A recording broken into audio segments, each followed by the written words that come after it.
que así como Irán ha sido víctima de agresiones, un país bloqueado, por cierto, desde hace más de 40 años, y en medio de ese bloqueo ha desarrollado su programa nuclear y otra serie de fortalezas a nivel industrial.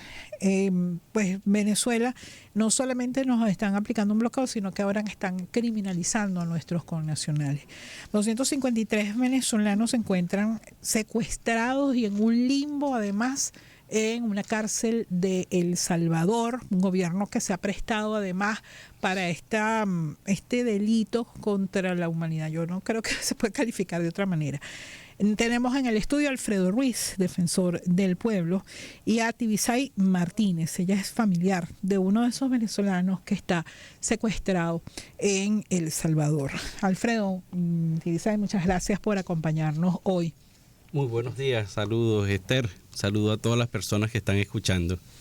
Bueno, yo comencé con esta condena, estoy segura que también, Alfredo, tienes algún comentario que hacer respecto a esta situación que definitivamente pone al mundo en vilo. Yo no creo que se puede hablar de que está en desarrollo la Tercera Guerra Mundial, ¿no? Sí, muy grave todos esos asesinatos, todas esas guerras, no solo el genocidio contra el pueblo palestino, sino imagínense una excusa, bueno, que solo lo veíamos en películas de ciencia ficción, empezar una guerra pensando, que en el futuro esa persona pudiera o esa nación pudiera atacarme, es decir, empezar con asesinatos sin ninguna causa, sin ningún motivo, sino solo pensando, bueno, no, esta persona me parece que puede ser enemiga o que puede ser mala, y entonces de una vez empiezan sin declarar la guerra ni nada, pasando por encima de la legalidad. Fíjense, por ejemplo, en Estados Unidos no le importa el Congreso ni nada. Atacando a Afganistán también preventivamente, o la guerra del Golfo que se desató contra Irak por supuestamente tener unas armas que además resultó todo un montaje, o sea, nunca existieron esas armas de destrucción masiva. Pero buscaron al menos una excusa. Esta es sin ninguna excusa, es decir, ya ni siquiera invento cosas que no existen. Sino no me importa la legalidad, no me importa el derecho internacional, no me importa la humanidad. Es decir, los riesgos, en este caso, de las consecuencias pues de lo que es un ataque a una instalación donde puede haber material radioactivo, es, bueno, plantear el asesinato de todas las personas que están a su alrededor. Y violando además el propio Tratado de No Proliferación de Armas Nucleares, que establece muy claramente que no se pueden bombardear instalaciones nucleares.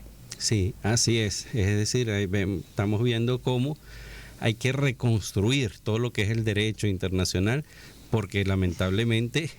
Bueno, comenzando por el sistema de Naciones Unidas, pero eso es tema para otra entrevista, Alfredo, porque yo quisiera concentrar nuestra entrevista en el tema de nuestros connacionales que se encuentran secuestrados en El Salvador, la situación que se está haciendo desde las instancias de gobierno, cómo se está apoyando a los familiares, que entiendo que se están organizando para eso, y ya Tibisay nos contará también un poco cómo están buscando la forma de ayudar y lograr que regresen al país, que regresen unas personas que no tienen ninguna acusación, que es lo peor.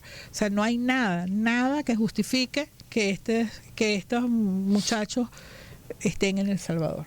Sí, hace ya varios años, 2015, Estados Unidos declara que Venezuela es una amenaza para ellos. Vuelve otra vez, sin excusa ni nada, dice que va a ser Venezuela una amenaza si no es una potencia, cómo se puede enfrentar, ni ha atacado a Estados Unidos en ese sentido. A partir de ese momento que declara amenaza, empieza, bueno, el secuestro, el ataque contra Venezuela y el secuestro, por ejemplo, de todos los recursos, no solo los depósitos de oro en Inglaterra, sino, por ejemplo, todo lo que es la fundación donde se apoyaba a los niños y niñas en SIGO, es decir, no solo deja de producir, en este caso el petróleo, de vender el petróleo, que es nuestro principal recurso. Es como si, bueno, una persona que está dedicada a la producción de pan, le secuestran la harina, es decir, para que no entre harina, y además le secuestran el pan que tiene, es decir, cómo se mantiene en este caso.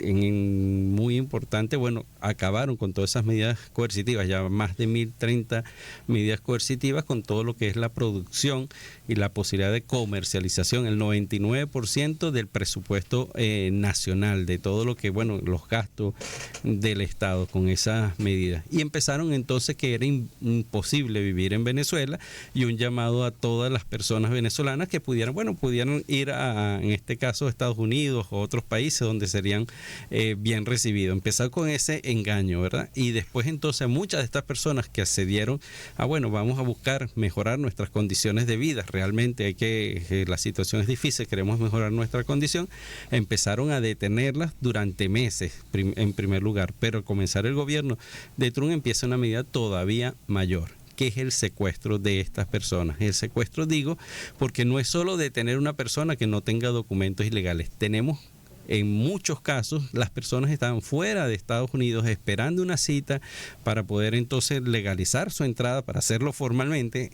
Acuden cuando les llega formalmente el llamado a la cita, entonces es allí cuando ingresan al territorio estadounidense con un llamado de las autoridades estadounidenses, de las cortes, y al presentarse a las cortes, precisamente para ver la respuesta de su solicitud, son detenidas arbitrariamente, porque ni siquiera le dicen por qué lo detienen. Entraron porque están siendo llamados para allá, es decir, no es una entrada ilegal, no hay ningún motivo ni ninguna razón, solo por el hecho de ser venezolanos. Esas personas entonces son detenidas arbitrariamente, y peor todavía, entonces a 252 de estos connacionales son entonces enviados a un campo de concentración, en este caso secuestrados y enviados a un campo de concentración, donde se le pregunta al gobierno estadounidense por esas personas y dice, no, eso están fuera del país, yo no tengo ninguna jurisdicción, no hay ningún motivo para detenerlo, pero para mí son delincuentes que no están en Estados Unidos, y no se responsabiliza por ese acto tan irresponsable.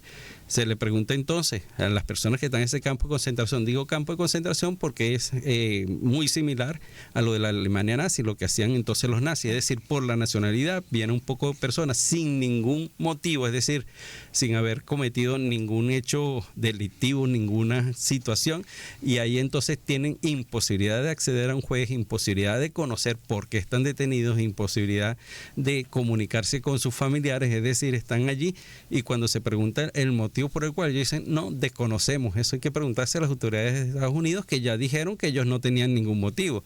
¿Por qué permanecen allí? Sin ninguna razón. Es decir, es un ataque deliberado contra la juventud. Fundamentalmente son jóvenes estos muchachos.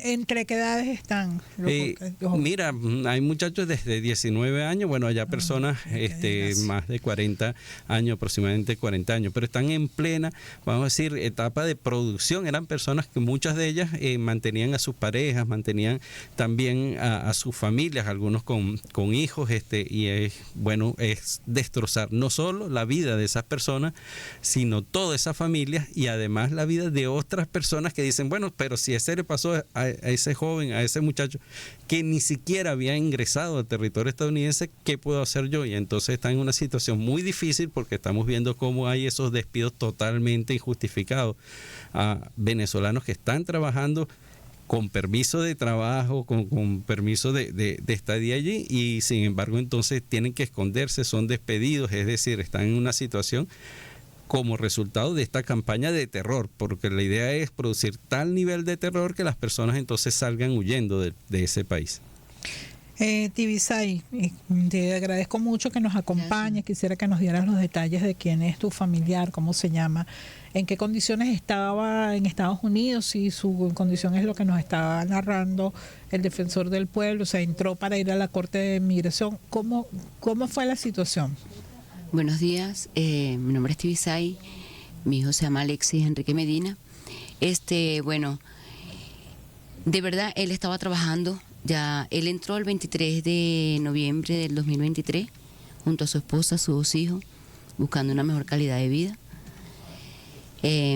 Inclusive yo estaba con ellos, pues él estaba en Perú, y me dice, mami, vete a la casa, vete ya a Venezuela, que nosotros de allá, bueno, te podemos ayudar para que estés más tranquila, ya tú no tienes edad para estar ya por ahí. Y se fueron.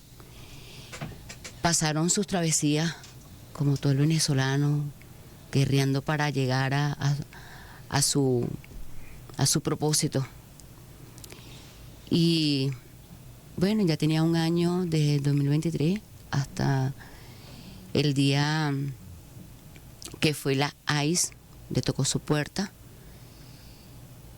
Y bueno, como todos ¿Fueron estaban directamente a su casa? Directamente tocaron. ¿En dónde vivía? En Denver, Colorado. Le tocaron la puerta, ya él iba saliendo a su trabajo, pero estaba tomando el desayuno junto a sus dos hijos y su esposa. Abren la puerta, normal, para saber, porque él en ese momento estaba trabajando de Uber. Abre la puerta creyendo que era el señor que le iba a hacer el Uber. Y la mayor sorpresa era que era la ICE y lo toman de la mano, sin mediar palabras, lo emposan delante de su esposa, sus dos hijos.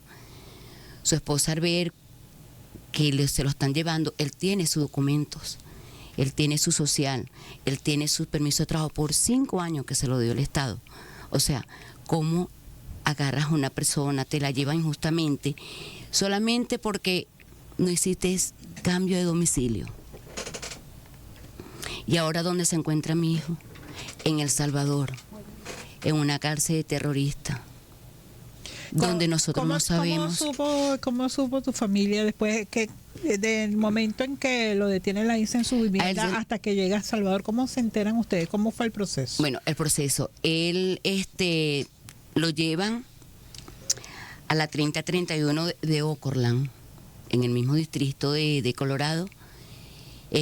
Ahí le dan como un acto algo para que ellos se comuniquen, tengan comunicación con su esposa o hasta con uno, porque a mí también no era mucho, porque como es mala distancia y es más costoso, no lo hacía, sino me mandaba por medio del teléfono de su esposa, ahí no me ponía yo y así. Y todos los días, mami, buenos días. Al almuerzo, mami, bueno, estoy bien. El día 15, bueno, a él se lo llevan, duró un mes en Oakland. Al mes se lo llevan a Texas. En Texas, a los 4 días, el día 15, me llama. Me dice, mami, me van a deportar a Venezuela. Yo, bueno, qué maravilla, hijo, porque aquí estoy yo. Tibisay, te voy a pedir que hagamos una pausa, nos toca hacer una breve pausa, vamos al regreso a seguir conversando con Tibisay Martínez, un familiar de un venezolano que está secuestrado en El Salvador, y con Alfredo Ruiz, defensor del pueblo, a propósito de este tema de la criminalización de los migrantes venezolanos. Ya volvemos.